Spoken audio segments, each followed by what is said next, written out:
I visited Auschwitz in May 2018. It was a terrifying experience to come face to face with human tragedy of such scale. Perhaps it had even more significance to me because I could connect it with my current context. I could feel his shock in those pictures and in his writing. A shock that resulted from learning about his present, looking at Auschwitz. The photographs of Sudhish Irwant, taken from Auschwitz-Birkenau Memorial Museum, leave kind of tremors in your mind, taking you to the bloodstains of history. They are not just photographs, but the reminders of a painful history. So we planned a show, and then it took quite a few months of discussion to arrive at how we should place it culturally, artistically, what should be the location for the show, all that. And once we zeroed in on Kochi and we got the dates at the Darbar Hall Gallery, we started planning in right earnest.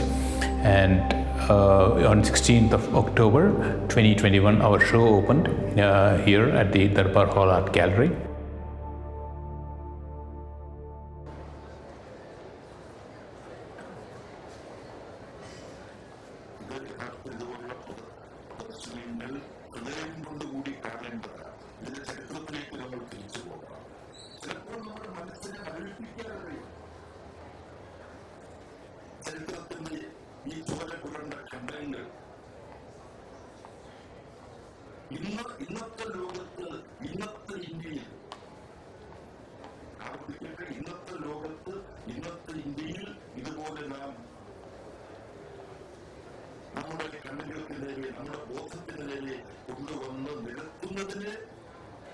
സാംസ്കാരികവും രാഷ്ട്രീയവുമായ അർത്ഥമുണ്ട്. രാഷ്ട്രീയം എന്ന് പറയുമ്പോൾ അത് സങ്കുചിതമായ കക്ഷി രാഷ്ട്രീയമല്ല. രാഷ്ട്രത്തെ, ജനതയെ, ചരിത്രത്തെ സംബന്ധിക്കുന്നു.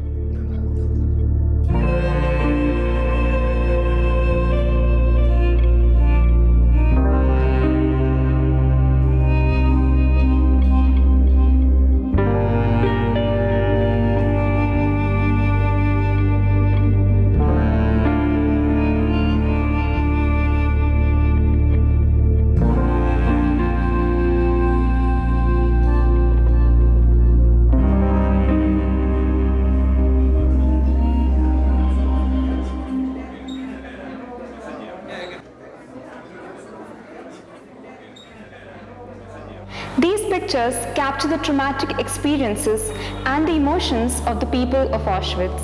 They successfully convey the moving narrative of the events that transpired over there. It was a wonderful experience working with Murli, Jairaj, Sudhish and the rest of the volunteers in translating their vision for this wonderful exhibition in the form of an installation.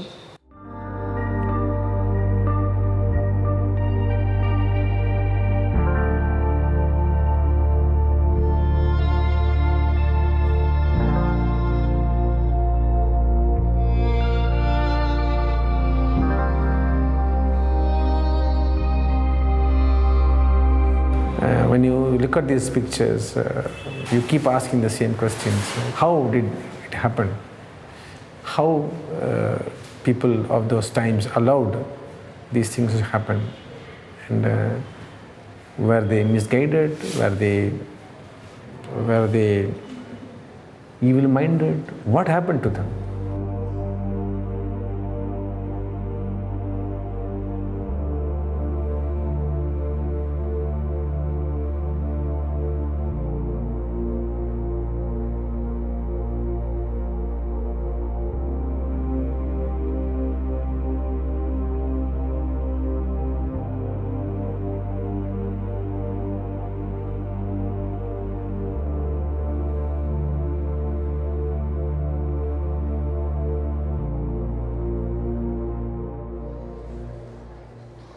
ഓരോ ചെറിയ കുഞ്ഞുങ്ങളും ഉല്ലാസമായി പോണത് സ്വന്തം മരണത്തിലേക്ക് എന്ന് തിരിച്ചറിയാതെ ചിരിച്ചു കളിച്ചു പോണ ആ ഫോട്ടോ മനസ്സിനെ വല്ലാണ്ട് വേദനിപ്പിക്കുന്നത്. I don't think I'll ever forget it until my death because it actually stays with you. Even when you get out of the venue, that's something that will stay with you. And also another picture that actually caught my what do I say, that feeling is കുറേ സ്ലിപ്പേഴ്സിൻ്റെയും ഷൂസിൻ്റെയും. So it talks about the volume of stench of death. അത് കണ്ടു കഴിയുമ്പോൾ തന്നെയാണ് നമുക്കത് മനസ്സിലാക്കാൻ പറ്റുന്നുള്ളൂ. And beautifully curated and very touchingly done. Actually I cannot talk. കാരണം ഇവിടെയുള്ള ഫോട്ടോഗ്രാഫ്സൊക്കെ വളരെ റിയലാണ്. കണ്ടിട്ട് എനിക്ക് ശരിക്കും അന്ന് നടന്ന സംഭവങ്ങൾ മുഴുവൻ മുമ്പിൽ കാണുന്ന പോലുള്ള ഒരു ഫീലിംഗാണ്. Really pathetic.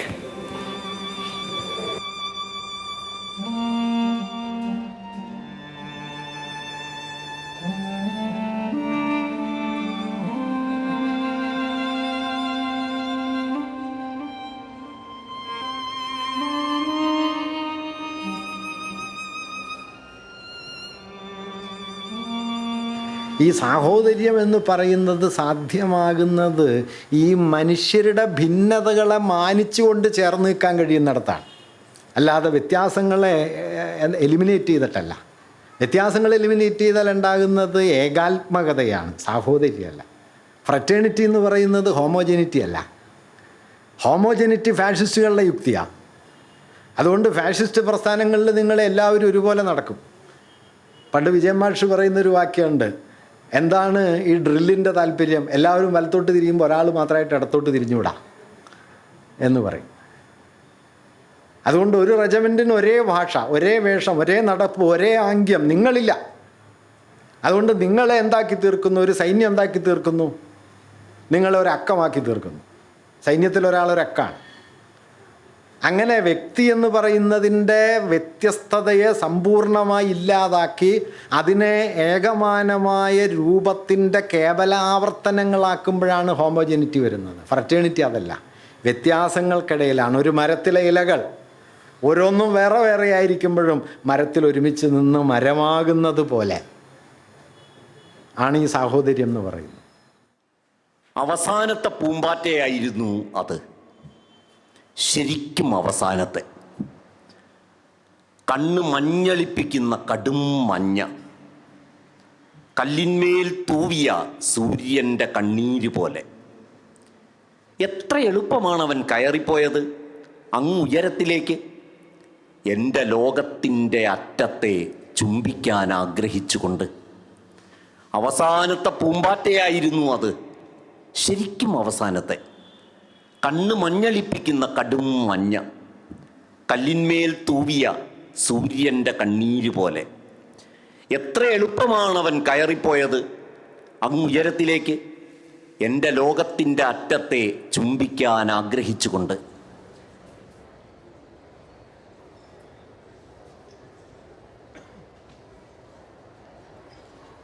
എൻ്റെ സുഹൃത്തായ സുധീഷ് മേനോൻ 2018 ഓഷ്വിറ്റ്സ് സന്ദർശിച്ചതിനെക്കുറിച്ച് ഞങ്ങൾ തമ്മിൽ പലതവണ സംസാരിച്ചിട്ടുണ്ട്.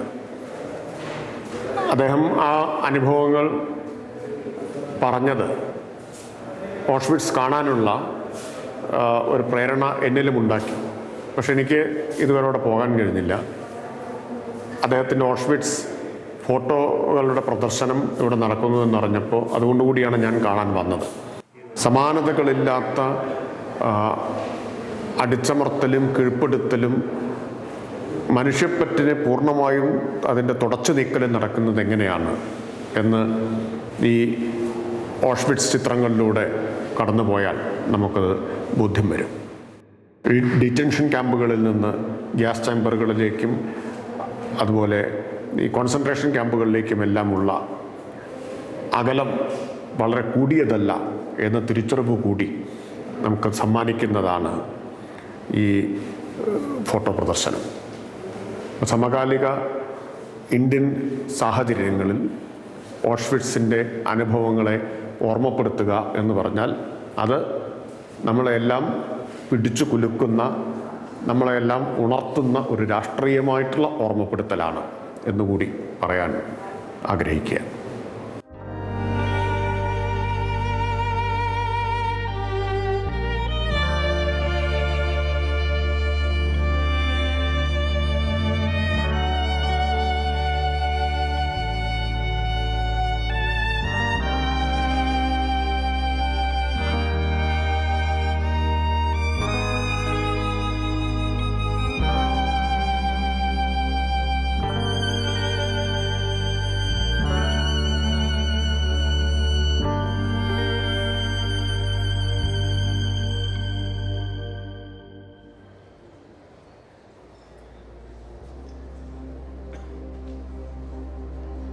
ഇന്നത്തെ ലോകത്തും പ്രത്യേകിച്ച് ഇന്ത്യയിലും ഇത്തരത്തിലുള്ള ചിത്രങ്ങൾ പല സമകാലിക അനുഭവങ്ങളുമായി ചേർത്ത് വച്ച് വായിക്കാൻ നമ്മളെ പ്രേരിപ്പിക്കുന്നു എന്നുള്ളത് കൂടി എടുത്തു പറയേണ്ടതുണ്ട്.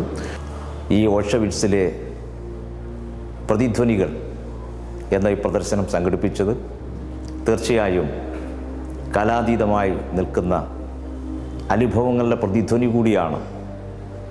ഇതിൽ ഓരോ ചിത്രവും അത്രയും ഗാഢമായ, അത്രയും തീവ്രമായ, അത്രയും ഇരുണ്ട ഒരു ഓർമ്മകളാണ് നമ്മൾ ഉയർത്തുക.